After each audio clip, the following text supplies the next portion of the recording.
Hello friends, welcome to the series of Womb to World Pregnancy Week by Week। यह जो series है वह लाने का हमारा जो एम है कि हमारे समाज में बहुत सारी गैर मान्यताएं हैं, बहुत सारे मिथ्स हैं, तो सोसाइटी में से यह जो भी मिथ्स है उसको दूर करना, साइंटिफिक वे से जो सही है वह जानकारी आप तक पहुंचाना, ताकि आपकी जो यह प्रेगनेंसी की जर्नी है वह स्मूथ रहे और आपके हाथ में हेल्दी मदर और हेल्दी बच्चा आए। मैं doctor Kajal Mangukiya, senior gynaecologist and IVF specialist from Orchid hospital and IVF centre Surat, आपका स्वागत है हमारे इस सीरीज़ में। और आज हम बात करने वाले हैं 12th वीक ऑफ प्रेगनेंसी। पहले तो मैं सभी महिलाएं जो अभी 11th वीक कंप्लीट हो गया है और आपका 12th वीक शुरू हुआ है, तो आप सभी को पहले तो कॉन्ग्रेचुलेशंस कहना चाहती हूँ। और यह जो वीक है बहुत ही इम्पॉर्टेंट होता है। यह वीक क्यों इतना इम्पॉर्टेंट होता है? 12th वीक ऑफ प्रेगनेंसी जो है जनरली जैसे हम बोलते हैं कि 3 महीने हो गए, लेमन लैंग्वेज में यह 3rd मंथ आपका कंप्लीट हो रहा है।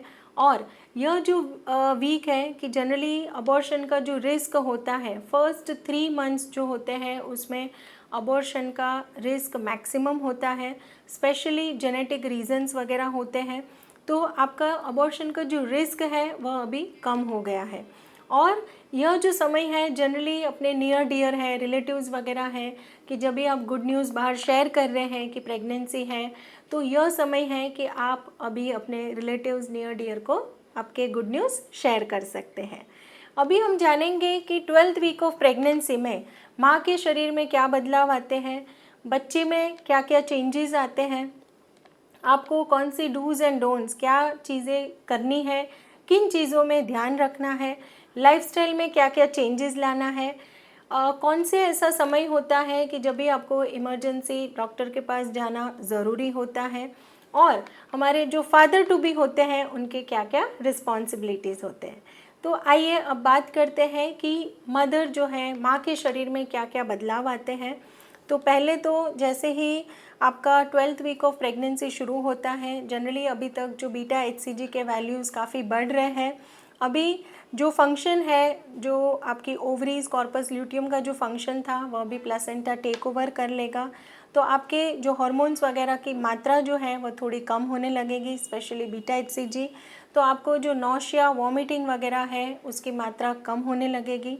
इवन काफ़ी बार हमने देखा है कि कोई कोई महिलाएं होती हैं कि जिनको 15 to 16 वीक्स तक भी नौशिया वॉमिटिंग शुरू रहते हैं, और कभी कभी कुछ कुछ महिलाओं में पूरे 9 महीने तक भी वॉमिटिंग रह सकती है। यह जो समय है कि जनरली आपका फर्स्ट 3 मंथ्स जो रहते हैं उसमें शायद वेट लॉस भी हो सकता है बिकॉज ऑफ नौशिया वॉमिटिंग, लेकिन ऑलमोस्ट आपका जो फर्स्ट 3 मंथ्स कंप्लीट होते हैं तो on an average 1 to 2 kg weight gain हो सकता है यदि नौशिया वॉमिटिंग नहीं है। दूसरा कि आपका जो यूट्रस है जिसके अंदर बच्चा ग्रो हो रहा है, अभी तक वह पेल्विक ऑर्गन था।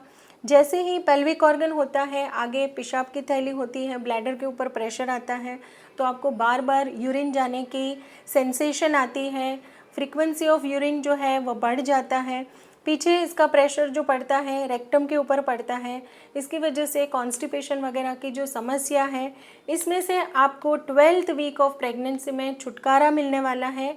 क्योंकि अभी जो यूट्रस है, जो गर्भाशय है, जो बच्चादानी है, जो पेल्विक ऑर्गन था वह अभी एब्डोमिनल ऑर्गन बनेगा, ताकि जो ब्लैडर और रेक्टम के ऊपर जो प्रेशर पड़ रहा था पेशाब की थैली पे और टॉयलेट के रास्ते पे वह भी कम हो जाएगा। दूसरा कि जो मदर है उनके बॉडी में हार्मोनल चेंजेस होते हैं, हाइपर पिगमेंटेशन शुरू हो जाता है, जैसे कि निपल्स एरियोला वगैरह का जो पोर्शन है वह थोड़ा डार्क दिखने लगता है। साथ ही कोई कोई महिलाओं में जैसे हम देखते हैं कि जो फेस का जो टी जोन है, स्पेशली जो चिक्स का पोर्शन है वहाँ पे हाइपर पिगमेंटेशन देखा जाता है, बटरफ्लाई शेप जिसे हम केलोज़मा कहते हैं।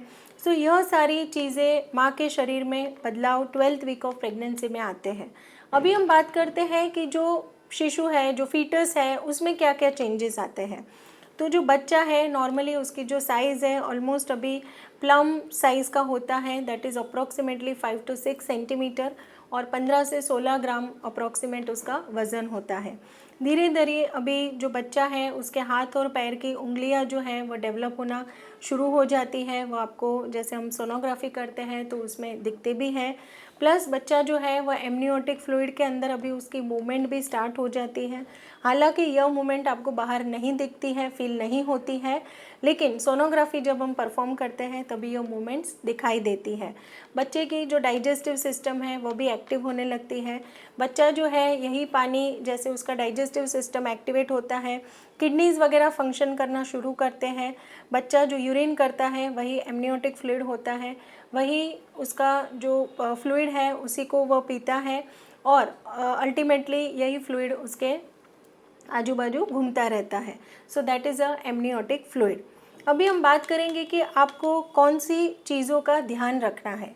जैसे 12th वीक ऑफ प्रेगनेंसी है, आपके 3 महीने अभी कंप्लीट होने वाले हैं, तो इन समय में आपको ज़्यादा भारी सामान नहीं उठाना है।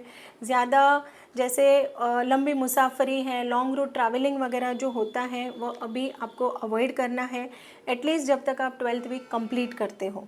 और यह जो है कि आपका ऑलमोस्ट फर्स्ट ट्राइमेस्टर कंप्लीट होने का समय बहुत ही नज़दीक आ गया है। आगे हम बात करते हैं कि खाने पीने में आपको किन किन चीज़ों का ध्यान रखना है। तो जैसे मेरे अगले वीडियो में मैंने बताया कि आपको आयरन, फॉलिक एसिड और कैल्शियम रिच फूड लेना है, हाई प्रोटीन डाइट लेना है। तो जैसे ही ग्रीन लीफी वेजिटेबल्स है, फ्रूट्स वगैरह है, सिट्रस फ्रूट्स वगैरह का आप सेवन कर सकते हैं, मिल्क एंड मिल्क प्रोडक्ट्स ले सकते हैं, दाल एंड पल्सेस का सेवन कर सकते हैं। जस्ट आपको इतना ध्यान रखना है कि जो अनपास्चुराइज्ड मिल्क है या तो अनकुक्ड मीट जो है उसका सेवन नहीं करना है, या तो हाई मर्क्यूरी कंटेंट वाले जो फ़िश वगैरह होते हैं उसका सेवन आपको स्पेशली अवॉइड करना है। आगे हम समझते हैं कि कभी आपको इमरजेंसी में, जैसे आपको पता होना चाहिए कि कौन से सिम्टम्स हैं, तो आपको इमीडिएटली डॉक्टर के पास जाना ज़रूरी होता है। इन केस आपको ड्यूरिंग प्रेगनेंसी, जैसे 12th वीक चल रहा है, साथ में आपको बुखार आ रहा है, बुखार के साथ आपको ठंडी लग के बुखार आ रहा है, फीवर विद चिल्स है, या तो वजाइनल ब्लीडिंग शुरू हो जाती है, और दर्द के बिना आपको वजाइनल ब्लीडिंग शुरू हो जाती है, वेरी हाई चांसेस कि आपका जो प्लेसेंटा है वो नीचे की जगह है। लेकिन इस समय आपको इमीडिएटली अपने डॉक्टर के पास जाकर चेकअप करवाना ज़रूरी है। इवन आपको अगर बहुत ज़्यादा नौशिया है, वॉमिटिंग है, पेट में बहुत दर्द रह रहा है, तो यह सारी बातें हैं कि आपको इमीडिएटली डॉक्टर के पास जाके चेकअप करवाना चाहिए। आगे हम समझते हैं कि 12th वीक ऑफ प्रेगनेंसी में कौन से ब्लड टेस्ट या तो कौन से रिपोर्ट ज़रूरी होते हैं। जनरली 11 to 13 वीक्स के बीच में आपको एनटी स्कैन, यदि आपका 11 वीक्स पे नहीं हुआ है तो 12 वीक्स पे यह टाइम है कि आप एनटी स्कैन करवा लें, दैट इज़ अ नकल ट्रांसल्यूसेंसी स्कैन टेस्ट, जहाँ पे नॉर्मली जो एनटी हम मेजर करते हैं, नकल थिकनेस जो होती है अगर मोर देन 3.5 mm होती है तो बहुत ज़्यादा चांसेस होते हैं कि बच्चे को कोई जेनेटिक इश्यूज़ आ सकते हैं। फॉर एग्जांपल डाउन सिंड्रोम है, ट्राइजोमी 13, 18, सो ऐसे जेनेटिक इश्यूज़ हैं, या तो कंजेनाइटल हार्ट रिलेटेड डिफेक्ट्स वगैरह के चांसेस ज़्यादा होते हैं। इसके साथ साथ आपका ब्लड टेस्ट होता है, that is a double marker test, जहाँ पे भी हमें यही सारे जो अनोमलीज़ होते हैं उसका रिस्क रेशियो कितना है वह भी पता चलता है। इन केस रिक्वायर्ड है, कोई जेनेटिक हिस्ट्री वगैरह है, तो ऐसे केसेस में हम कोरियोनिक विलस सैम्पलिंग है, या तो एमनियोसेंटेसिस है, या तो non invasive prenatal test जो होता है NIPT भी आपको यही 12th वीक ऑफ प्रेगनेंसी में एडवाइज़ किया जाता है। लेकिन फ्रेंड्स ध्यान रखिए कि यह सारे टेस्ट बहुत ही इम्पॉर्टेंट है। तो यदि आपको एडवाइस नहीं किया गया है और आपको एडवाइस किया है लेकिन आपने नहीं करवाया है, तो जल्दी जाकर आपको यह सारे टेस्ट करना ज़रूरी है। अब हम जानते हैं कि फादर टू बी के क्या क्या रिस्पॉन्सिबिलिटीज़ होते हैं। तो जैसे ही मैंने बताया कि अभी जो यूट्रस है, जो पेल्विक ऑर्गन था, अभी एब्डोमिनल ऑर्गन होना शुरू होता है। इसके साथ साथ जो मदर है उनको नौशिया वॉमिटिंग कम हो गया है, तो स्वाभाविक है कि उनको अभी अच्छा खाने की इच्छा, या तो इवन जंक फूड की भी इच्छा हो सकती है, उनको बाहर घूमने की इच्छा हो सकती है, इवन उनके जो कपड़े हैं अगर बहुत ही टाइट हो रहे हैं तो शॉपिंग की भी रिक्वायरमेंट हो सकती है। तो आपको उनको सपोर्ट करना है, शॉपिंग के लिए आप उनके साथ जा सकते हैं। उनकी जैसे खाने पीने की इच्छा हो रही है तो उसमें भी जो हेल्दी फूड है वैसे ऑप्शन आप दे सकते हैं। इवन काफ़ी बार पेशेंट हमें बोलते हैं कि मैडम नाइट में बहुत ज़्यादा क्रेविंग होती है, कि मैगी खाने की इच्छा होती है या पाव भाजी खाने की इच्छा होती है। तो यह समय है कि आपका जो क्रेविंग है उसमें आपके हस्बैंड आपके साथ रहेंगे, आपको थोड़ा सपोर्ट कर सकते हैं। और यह समय में आपकी जो क्रेविंग है उसको थोड़ा कम करने के लिए मे बी ऑप्शंस हैं कि आप ड्राई फ्रूट्स ले सकते हैं, या तो मिल्क ले सकते हैं, या तो जैसे मिल्क में आप आलमंड का जो पाउडर रहता है, बादाम का पाउडर पीस के पाउडर बना लो, उसमें थोड़ा सा शक्कर या तो हनी डाल के यह सब आप लेंगे तो आपकी जो शुगर क्रेविंग है या तो लेट नाइट जंक फूड खाने की क्रेविंग है वो भी कम हो सकती है। तो friends, 12th week of pregnancy बहुत ही क्रूशियल होता है। इवन जो फादर टू बी है कि एंटी स्कैन है, आपके सोनोग्राफी वगैरह जो है उस वह समय भी आप साथ में जा सकते हैं, ताकि बच्चे के साथ आपकी जो बॉन्डिंग है वह और भी स्ट्रॉन्ग हो सकती है। और जैसे आपका 12th वीक ऑफ प्रेगनेंसी है, यह समय स्मूथली पास हो जाए। और इन केस आपको कोई भी क्वेरीज़ हैं, कोई भी क्वेश्चंस है आपके माइंड में, तो आप ज़रूर से कमेंट बॉक्स में लिख सकते हैं। We are here at Orchid hospital to help you out. और नेक्स्ट वीडियो लेकर मैं आती हूँ, तब तक के लिए अपना ख्याल रखें। Thank you.